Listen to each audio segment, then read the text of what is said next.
আজ একটা মুসলমানকে ফজরের নামাজের জন্য ডাকুন, হাতে আমার সময় নাই, আর ঘুমিয়ে পড়লে ঘুমটা আমার ভাঙে না। আপনি এখনো বিশ্বাস করছেন কিভাবে কাল সকাল পর্যন্ত আপনি বাঁচবেন? ওরে আজকে মরলে কালকের 2 দিন, পরের দিন কেউ কাঁদবে না। কাঁদবে? কি মনে হচ্ছে? মাল সব ভাগ হবে, টাকা ভাগ হবে, জমি ভাগ হবে, জায়গা ভাগ হবে, কিন্তু কাঁদার কোনো লোক থাকবে না। আজকে মরলে কালকের 2 দিন, পরের দিন কেউ কাঁদবে না। যাদের জন্য করলে কামাই তারা পাশে থাকবে না। আজকে মরলে কালকের 2 দিন, পরের দিন কেউ কাঁদবে না। যাদের জন্য করলে কামাই তারা পাশে থাকবে না। থাকতে সময় করো আমল, ঈমান করো খাঁটি, তোমারও আমার শেষ ঠিকানা 3.5 হাত মাটি। থাকতে সময় করো আমল, ঈমান করো খাঁটি, তোমারও আমারও শেষ ঠিকানা 3.5 হাত মাটি। আজকে মরলে কালকের 2 দিন, পরের দিন কেউ কাঁদবে না। যাদের জন্য করলে কামাই তারা তোমার থাকবে না। সকলে মরার জন্য তৈরি আছেন ঈমানের সঙ্গে ইনশাআল্লাহ? আজকে রাত্রে নাকি? এই যে আজকে রাত্রে বাবা, এখন থেকে তৈরি আছে ইনশাআল্লাহ। বলে ইনশাআল্লাহ। ওই মৃত্যুটা যেন শাহাদাতের মৃত্যু হয়। কিসের মৃত্যু? জোরে বলুন। শহীদে মরবো, নিয়ত আছে? শহীদে মরার ইচ্ছা আছে ইনশাআল্লাহ? শহীদদের সম্পর্কে অনেক ফজিলত আছে।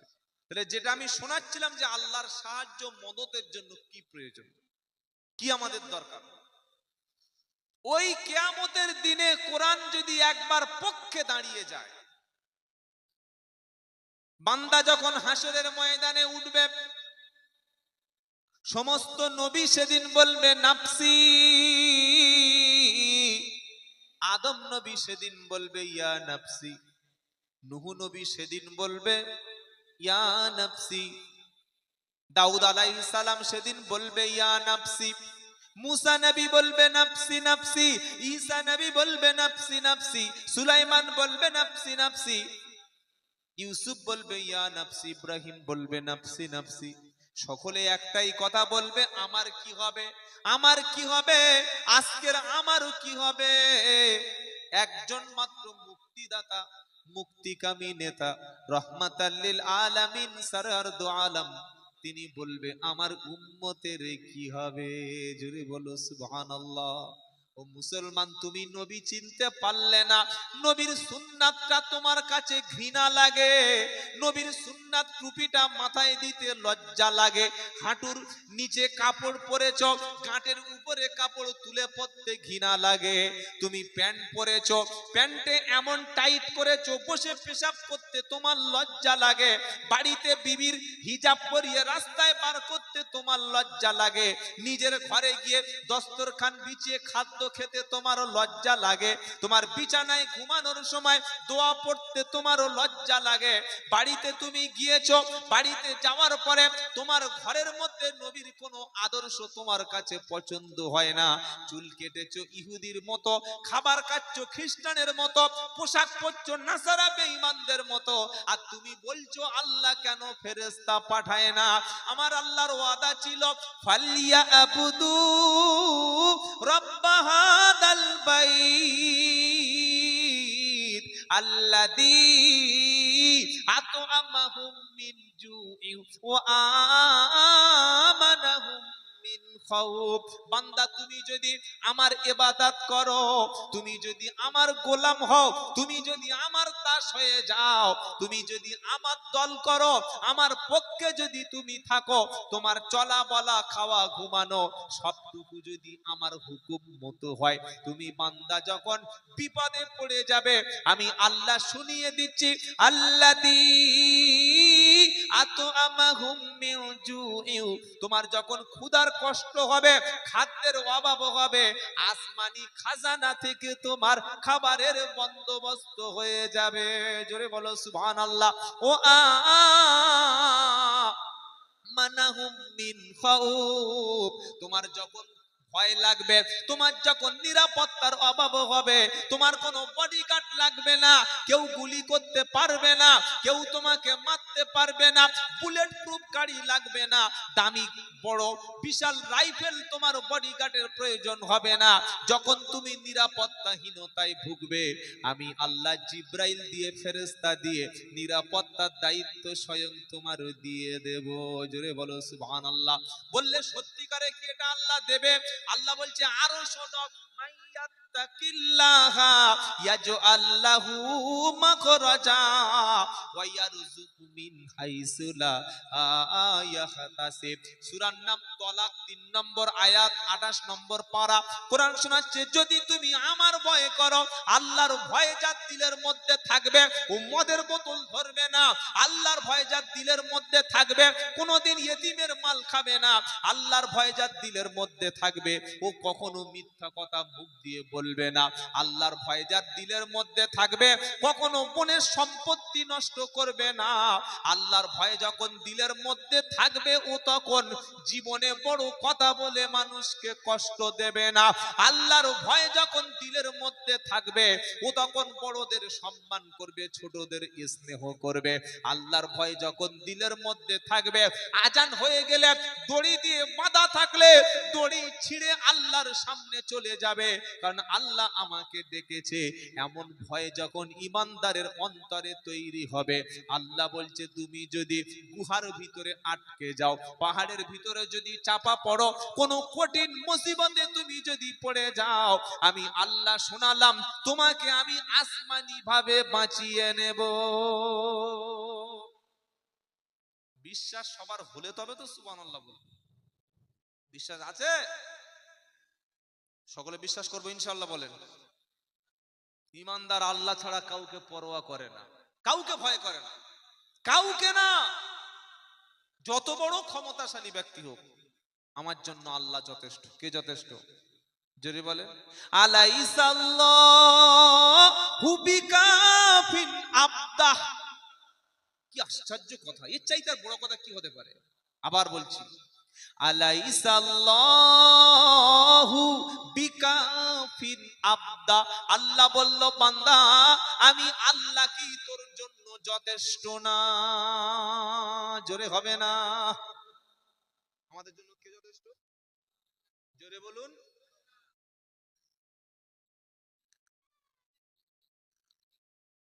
ওই যে একটা গজল্লা গান আছে না, দয়াল বাবা যার সখা তার কিসের ভাবনা, বলে না, ছেড়ে দে মাঝি আমি যাব সোনার মদিনা। বলে না, বলে না? সব জিনিস দুই এক কলি করে রাখতে হয়।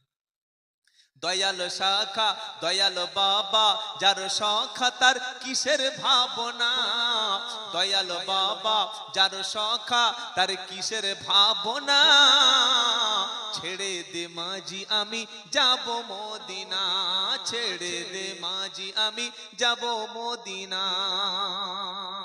বলে না, বলেন কথা বলেন। আপনারা জানো সব মুখে ঘাস দিয়ে বসে থাকেন, কিচ্ছু শুনেন না। কি বুঝলেন? দে দে দে পাল তুলে দে মাঝি দেরি করিস না, দে দে দে পাল তুলে দে মাঝি হেলা করিস না, জিয়ারাতে যাব আমি সোনার মদিনা, জিয়ারাতে যাব আমি সোনার মদিনা। আর আসরের আজান হচ্ছে তখন নামাজ পড়ে না, এ শয়তান নাকি যাবে মদিনা। কি মাল একবার দেখো, গ্রামে মসজিদ আসরের নামাজ হচ্ছে, নামাজ পড়ে না, ও বলছে যাব মদিনা। ঘুটিয়ারি শরীফ নাম শুনেছেন? শোনেন নাই? আমার বাড়ি থেকে মাত্র 6 কিলোমিটার 7 কিলোমিটার দূরে। ওখানে আল্লাহর একজন ওলি বান্দা ছিলেন, খুব বড় নেক বান্দা। তার ইন্তেকালের পরে ওই মাজারটা এখন গাঁজাখোরের আড়ত হয়ে গেছে। তো একদিন গেলাম, দেখি কি হয়। দেখি সব বসে বসে গাঁজা টানছে মাজার পাশে, আর বলছে মদিনা যাব আমি কিসের ভাবনা, মদিনা যাব আমি কিসের ভাবনা, নামাজ পড়ি আর নাই পড়ি রে বাবা, গাজী বাবার ছাড়ব না। সর্বনাশ করেছে। গাজী বাবা তিনি যে পীর হয়েছেন, ওলি হয়েছেন, নামাজ ছাড়া না নামাজ পড়ে কোনটা? তিনি দাড়ি চেঁচে না রেখে, সত্য বলে না মিথ্যা বলে, মদ খেয়ে নাকি নবীর সুন্নাহ অনুযায়ী চলে? কি গো ভাই? তাই আমরা আজ থেকে লাইনটা একটু পাল্টে দিলাম। কি? দয়াল বাবা যার সখা তার কিসের ভাবনা, এটা বলবো না। কি বলবো? দয়াল আল্লাহ যার সখা তার কিসের ভাবনা, দয়াল আল্লাহ যার সখা তার কিসের ভাবনা, ছেড়ে দে মাঝি আমি যাব মদিনা, ছেড়ে দে মাঝি আমি যাব মদিনা। ইনশাআল্লাহ বলেন। মসজিদের সঙ্গে সম্পর্ক করুন, আল্লাহ বাঁচাবে, আল্লাহ বাঁচাবে, আল্লাহ বাঁচাবে, আর বাঁচানোর কেউ নাই। কেউ আছে? কেউ আছে? টাকা পয়সা চোখের সামনে। মায়ানমারে দেখেন নাই, রমজানের লাস্ট জুমা 12:05, সমস্ত মানুষ রেডি হচ্ছে, নামাজে যাবে, সব প্রিপারেশন নিয়েছে, টুপি পরেছে, পাঞ্জাবি পরেছে। হঠাৎ শুরু হলো ভূমিকম্প। দেখেন নাই? হ্যাঁ না বলে না? 30-40 তালা বিল্ডিং 10 থেকে 12 সেকেন্ডে ধুলোর মতো মাটিতে মিশে গেল। আল্লাহু আকবার। আল্লাহ করতে পারে না? পারে না? পারে, পারে। তবে কেশপুরের যে বিল্ডিং, আর এত সুন্দর ইঞ্জিনিয়ার প্ল্যান করে করা, 20 রড টিএমটি 600 বার ছাড়া কথা হবে না, পাঁচামির সুপার পাওয়ার পাথর। কি বুঝলেন? আর দামি একদম আল্ট্রাট্রেক প্রিমিয়াম সিমেন্ট। এই ভূমিকম্প বলে কিছু ক্ষতি হবে? পড়ে যাবে। আনতুম, কোরআন শোনাচ্ছে সূরা মুলক, আল্লাহ পাক শোনাচ্ছে, কি বলছে শোনো, ইদা জুলজিলাতিল আরদু জিলজালাহা।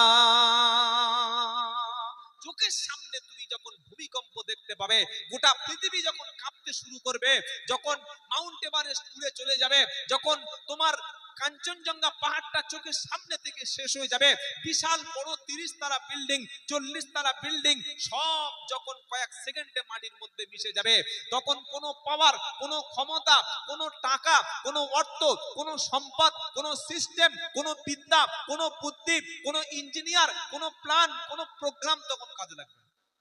লাগবে, লাগবে। কি বলছে? ইদা জুলজিলাতিল আরদু জিলজালাহা ও আখরাজাতিল আরদু আসকালাহা ওয়া ক্বালাল ইনসানু মা লাহা ইয়াউমাইদিন তুহাদ্দিসু আখবারাহা। 30 পারা সূরা জিলজালা, কোরআন শোনাচ্ছে ইদাজুল জিলাতিল আরদু জিলজালাহা। ভূমিকম্প যখন শুরু হবে, গোটা পৃথিবী যখন কাঁপতে শুরু করবে, বিজ্ঞান বলছে মাটির তলায় রয়েছে প্লেট, মানে খাবার প্লেট না, আলাদা ওই চলমান প্লেট। একটা প্লেট যখন আর একটা প্লেটের কানায় ধাক্কা লাগে, একটা প্লেটের সঙ্গে আর একটা প্লেট যখন সংঘর্ষ হয়, ওটাই হলো ভূমিকম্পের উৎপত্তি। মাটির নিচে 20 কিলোমিটার, 25 কিলোমিটার নিচে একটা প্লেট যখন আর একটা প্লেটের সঙ্গে সামান্য সংঘর্ষ হয়, আল্লাহ পাক বলছে জমিনের উপর কাঁপতে থাকে। আর কি হয়? থরথর করে কেঁপে ওঠে।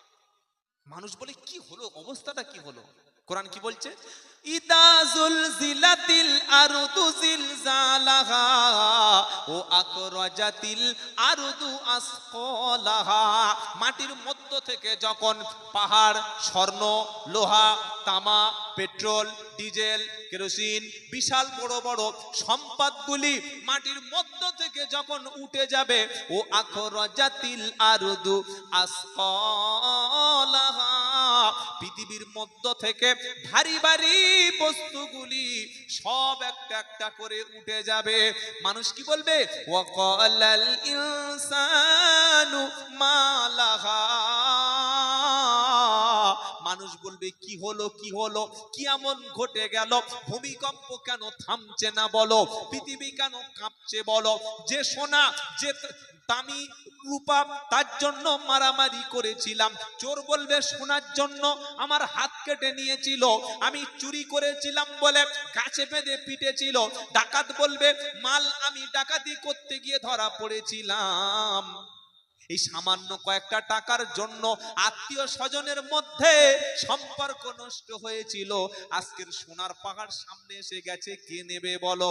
আল্লাহ বলছে বি আন্না রাব্বাকা আওহালাহা, এগুলি সব আল্লাহর নির্দেশেই এমনটা হচ্ছে। ইয়াউমা ইদি ইয়াসদুরুন নাসু আশতাতাল লিইউরাউ আমালাহুম, মানুষ সেদিন দলে দলে ভাগ হবে, আর যা আমল করেছিল সবগুলি নিজে তখন দেখা পাবে। কোনো আমল চাপা থাকবে? কোন দোকানে কোথায় বসে তুমি কি করেছো সেটা সিসি ক্যামেরায় ফুটে ওঠেনি, কিন্তু কিয়ামতের দিন ইয়াউমা ইদিন তুহাদ্দিসু আখবারহা, পৃথিবীর উপরে কোথায় কি হয়েছে, পৃথিবীর জমিন সেদিন সব খবর বলে দেবে। তাই যত পারুন ভালো কাজ করুন। আমরা যেখানে যেখানে সেজদা দিয়েছি, যেখানে বসে আল্লাহর জিকির করেছি, যেখানে বসে কোরআন শরীফ পড়েছি, যেখানে বসে আমরা আল্লাহর প্রশংসা করেছি, জমিন সেদিন আমাদের পক্ষে সাক্ষী দেবে। জোরে বলুন না সুবহানাল্লাহ। আবার জমিনের যেখানে বসে মদ খেয়েছি, জেনা করেছি, মিথ্যা বলেছি, চুরি করেছি, দু নম্বরই করেছি, যেখানে বসে নাফরমানি করেছি, এই জমিন সেদিন বিপক্ষে দেবে কি দেবে না? মানুষ সেদিন অবস্থাটা কি হবে? ফামাইয়া আমাল মিসকালা দাররাতিন খায়রান ইয়ারা ওয়া মাইয়া আমাল মিসকালা দাররাতিন শাররান ইয়ারা, কেউ যদি সামান্য পরিমাণ ভালো কাজ করে সেটাও কিয়ামতের দিন দেখানো হবে, আবার যদি কেউ সামান্য পরিমাণ খারাপ কাজ করে যেটা খালি চোখে ধরা পড়ে না, ছোট্ট একটা কণার মতো, ধুলি কণার মতো এমন খারাপ কাজ করলে সেটাও আল্লাহ সবার সামনে হাজির করবে। তার নাম হলো কিয়ামতের দিন। তার নাম কি? কিয়ামত। বিশ্বাস করুন, আল্লাহকে ভয় করুন। শোনাচ্ছিলাম আল্লাহর সাহায্য মদত আসে না কেন? আল্লাহর সাহায্য মদত আসবে যদি আমরা আল্লাহর হয়ে যাই। আমাদের মধ্যে আজকের ঐক্য নাই। কি নাই? একটা লোক, সেই লোকটা ধরুন বাড়ি হলো তার হাওড়া বাগনানে, লোকটা এখন শাফি মাযহাবের লোক। বুঝতে পারছেন কি বলছি? ও ট্রেনে বা বাসে যাচ্ছিল, ওর দাড়ি ধরে টেনে মুখে দুটো থাপ্পড় মেরেছে।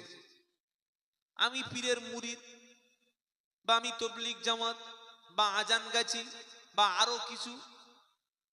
এখন আমি কি ওই লোকের দেখে প্রতিবাদ করব? যেহেতু লোকটা আমার দলের না, করব? করছি না আর করি নাই। কোন একটা মানুষের উপরে যখন কোনো অন্যায় হয়, জুলুম হয়, আমরা তার ধর্ম খুঁজি, জাত খুঁজি, আমার দলের কিনা খুঁজি, আমার পক্ষের লোক কিনা খুঁজি, কিন্তু একটা মানুষের উপরে অত্যাচার হচ্ছে এটা আমরা দেখি না। তাই ভেদাভেদ যখন মুসলমান শুরু করবে, একে অপরের সঙ্গে কথা বলা বন্ধ করবে, একে অপরের পিছনে নামাজ পড়া বন্ধ করবে, একে অন্যের পিছনে ওয়াজ শোনা বন্ধ করবে, একে অন্যের পিছনে ক্ষতি করতে ব্যস্ত থাকবে, আল্লাহর সাহায্য মদদ তার উপরে।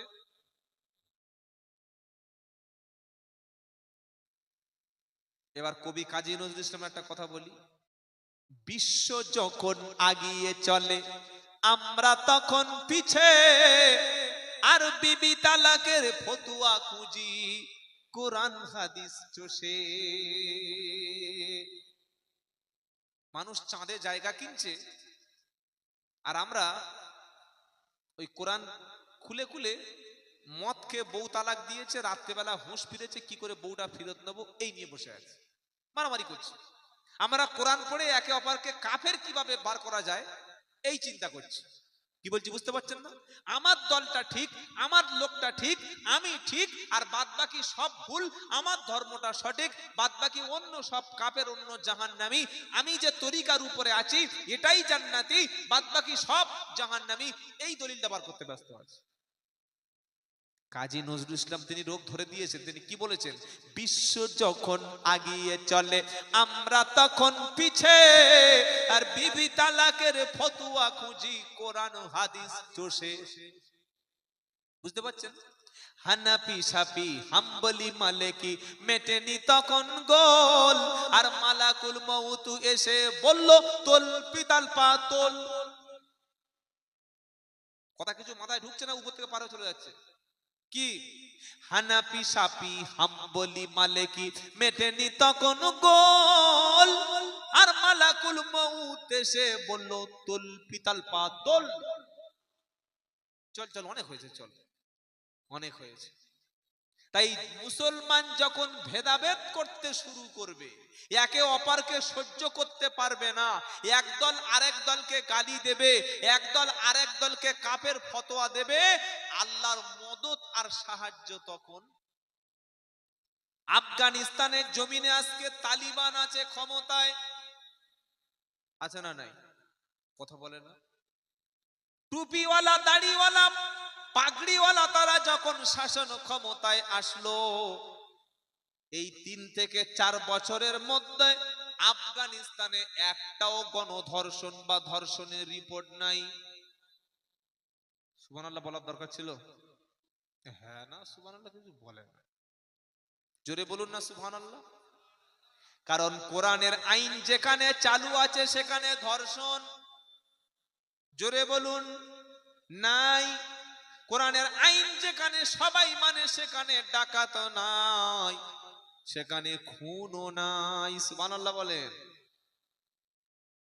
বাবাজিরা, আল্লাহওয়ালা ভাইরা, তাই আল্লাহ পাক বলছে সাহায্য আর মদদ পেতে গেলে মুসলমান সকলে তোমরা এক, জোরে বলুন সুবহানাল্লাহ। আল্লাহ শোনাচ্ছে ইন্নামাল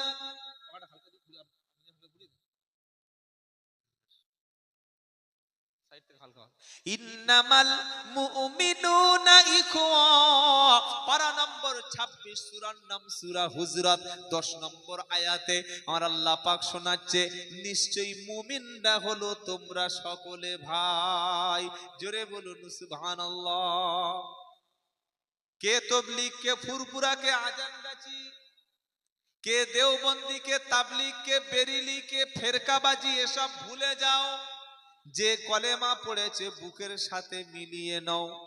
তোমার সাথে যে নামাজ পড়ছে তাকে মসজিদ থেকে বার করে দিও না। তোমার হাতের জবাই করা গোশত যে খাচ্ছে, মাংস যে খাচ্ছে, ওকে কাফের বলে আরো দূরে সরিয়ে রেখো না। আল্লাহ বলল ওয়া আতাসিমু বিহাবলিল্লাহি জামিআ ওয়ালা তাফাররাকু।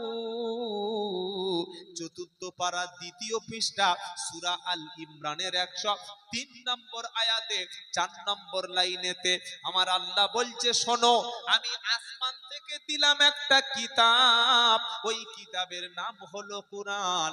তোমরা সবাই মিলে এক হও আর কোরআনটা মজবুত করে ধরে নাও, জোরে বলুন সুবহানাল্লাহ। ছাড়বো না কোরআন, ছাড়বো না হিন্দুস্তান, জন্মভূমির ভালোবাসি, এটাই আমার ঈমান। সুবহানাল্লাহ বলবেন না? ভারত স্বাধীনের জন্য সবচাইতে রক্ত তো বাঙালিরা দিয়েছিল। আজ যারা গুজরাটি সাম্রাজ্যবাদী, যারা বাংলাকে দখল করতে চায়, টুকরো টুকরো করতে চায়, আমাদের রাজ্যের কিছু সাম্প্রদায়িক নেতা তারা চেয়েছিল গতকাল আমাদের হিন্দু ভাইদের রামনবমী অনুষ্ঠান হয়েছে, হয়েছে না হয় নাই? এই বাংলার জমিনে লক্ষ লক্ষ হিন্দু ভাইয়েরা তারা রামনবমী অনুষ্ঠান শান্তিপূর্ণভাবে পালন করেছে।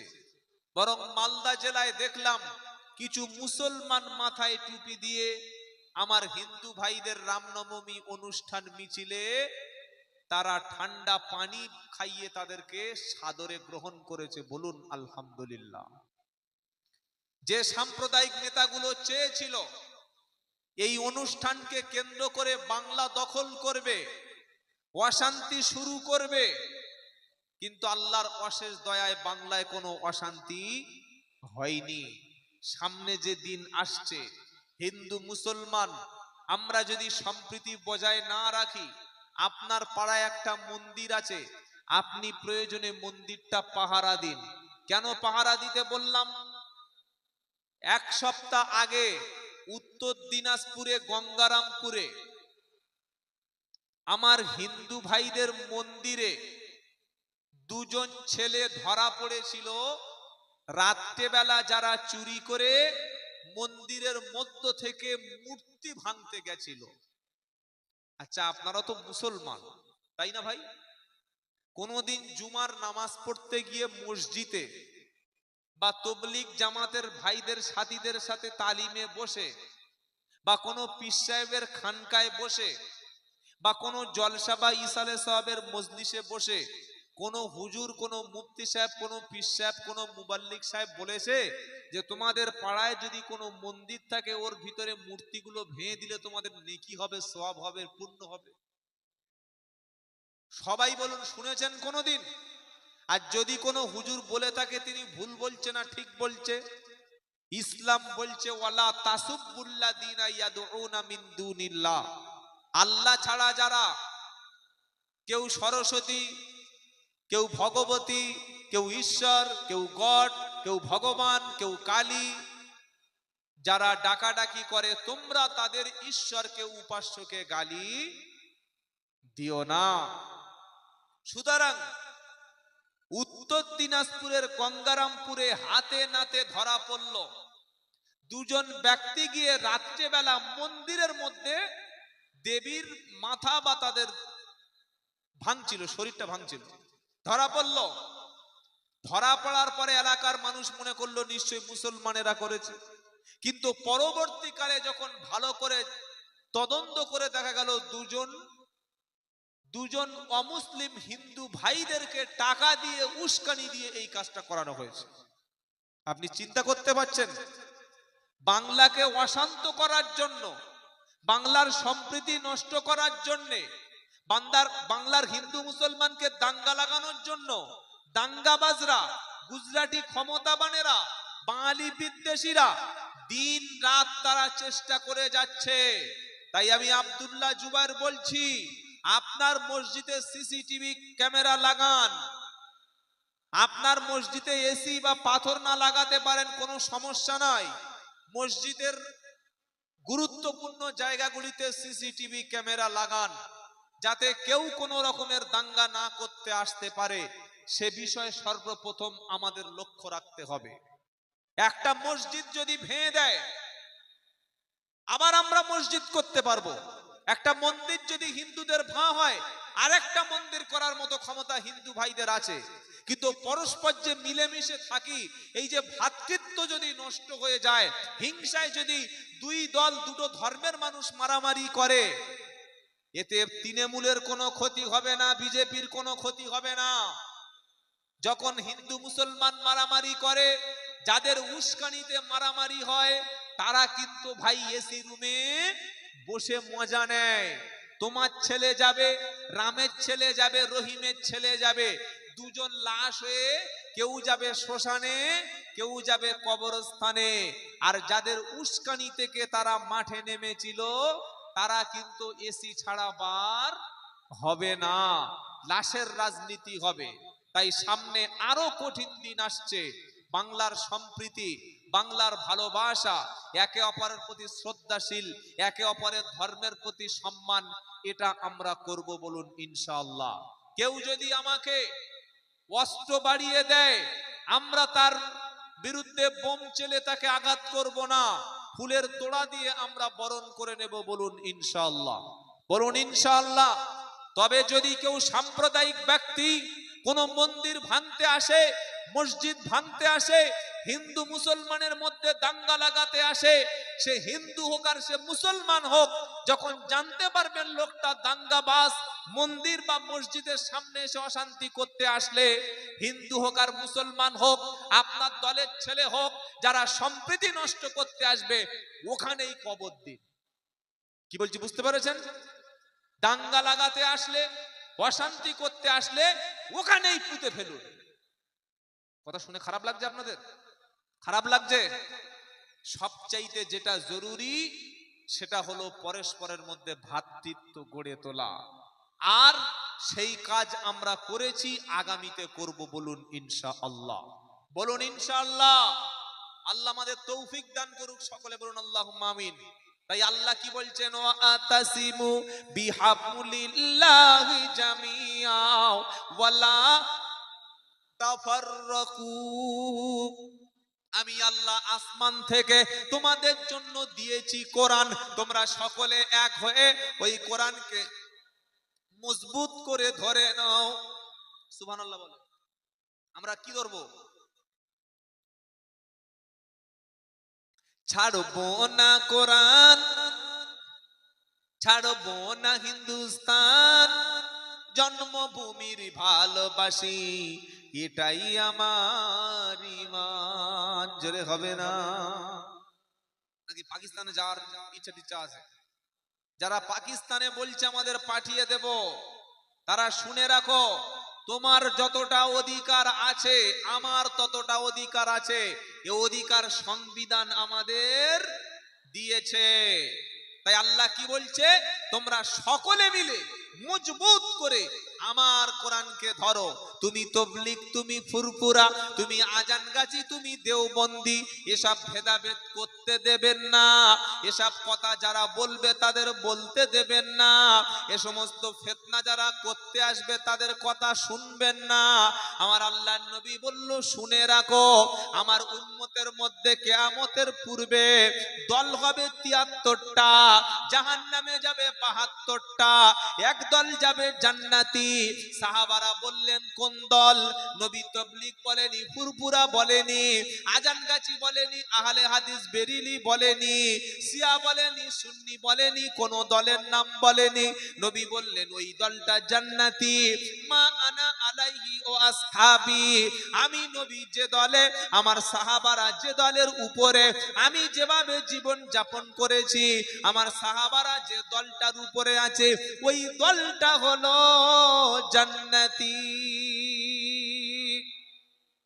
5 ওয়াক্ত নামাজ পড়ুন, কোরআনটা শিখুন, সত্য কথা বলুন, হালাল খাদ্য খান, স্ত্রীদেরকে পর্দায় রাখুন, ছেলে আর মেয়েটাকে লেখাপড়া শিক্ষায় শিক্ষিত করুন, আপনার প্রতিবেশীর সঙ্গে ভালো আচরণ করুন।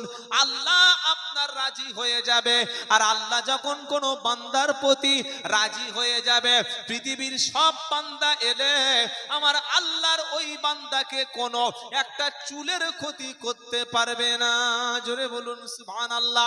তাই আল্লাহ পাক আরো শুনিয়ে দিচ্ছে, ইন্নাল্লাযীনা ফাররাকু দীনাহুম ওয়া কানু শিআআন লাস্তা মিনহুম ফি শাইইন। 8 নম্বর পারা 9 নম্বর পৃষ্ঠা 5 নম্বর লাইনের 159 নম্বর আয়াত, সূরার নাম আনআম।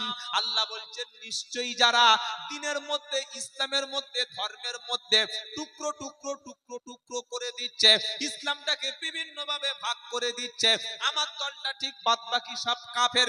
আমি যে টুপিটা পরি এটাই সঠিক টুপি, আমি যে স্টাইলে পাঞ্জাবি পরি এটাই সঠিক, আমার নামাজটাই সঠিক, আমার ইবাদতটা সঠিক, বাদ বাকি সব ভুল, সব জাহান্নামী।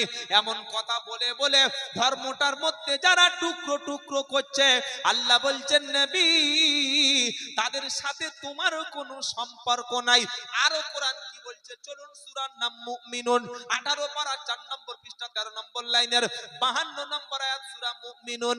আমার আল্লাহ শোনাচ্ছে, ইন্না হাদিহি উম্মাতুকুম উম্মাতাও ওয়াহিদা ওয়া আনা রাব্বুকুম ফাত্তাকুন ফাতাকাত্তাউ আমরাহুম বাইনাহুম যুবুরা কুল্লু হিজবিম বিমা লাদাইহিম ফারিহুন।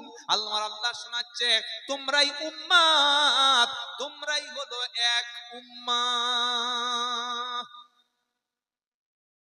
আচ্ছা, মসজিদে নামাজ পড়তে গিয়ে দেখছেন আপনার পাশে একটা তৃণমূল আর আপনি সিপিএম করেন বা কংগ্রেস করেন, ওর পাশে নামাজ পড়বেন না পিছনে চলে যাবেন? কোনটা? হ্যাঁ, ওর গায়ের সঙ্গে গা লাগলে পাপ হবে তো? আপনার পাশের ভাইটা তবলিগ জামাত বা ফুরফুরা বা আজানগাছি বা আরো আর যা আছে সব, আর আপনি অন্য একটা দলের, পাশাপাশি নামাজ হবে তো? হবে? হবে। ভেদাভেদ নাই। যিনি কলেমা পড়েছেন তিনি আমার ভাই, যিনি আল্লাহু আকবার বলে মসজিদে এসেছেন সে জান্নাতে যাবে। ও আমিন জোরে বলুক আর আস্তে বলুক, কি বলছি বুঝতে পারছেন না? ও হাত বুকে বাঁধুক আর ছেড়ে দিয়ে বাঁধুক আর নাভির নিচে বাঁধুক, ও নামাজের শেষে দোয়া করুক বা না করুক, কোথায় যাবে? কোথায় যাবে? জান্নাতে। কিন্তু যে লোকটা মসজিদে আসেনি, এখনো বাইরে আছে, ওকে কিভাবে মসজিদে টেনে আনবেন, আল্লাহর সঙ্গে জুড়ে দেবেন, এই চিন্তাটা নামাজিদের করতে হবে। বলুন সুবহানাল্লাহ। আমরা ভেদাভেদ করতে খুব পছন্দ করি, আর নরমালাইজ বক্তব্য, জাতির ঐক্য নিয়ে কথা বললে ভালো লাগে না, মানুষের মধ্যে বিভেদ করে দিলে খুব ভালো লাগে। আল্লাহ আমাদের ঐক্যের সঙ্গে থাকার তৌফিক দান করুক, বলুন আমিন। কোরআন কি শোনাচ্ছে? ওয়া ইন্না হাদিহি উম্মাতুকুম উম্মাতাও ওয়াহিদা ওয়া আনা রাব্বুকুম ফাত্তাকুন। তোমরা তো একই উম্মাত, তোমাদের কোরআন এক, তোমাদের কাবা এক, তোমাদের নবী এক, তোমাদের আল্লাহ এক।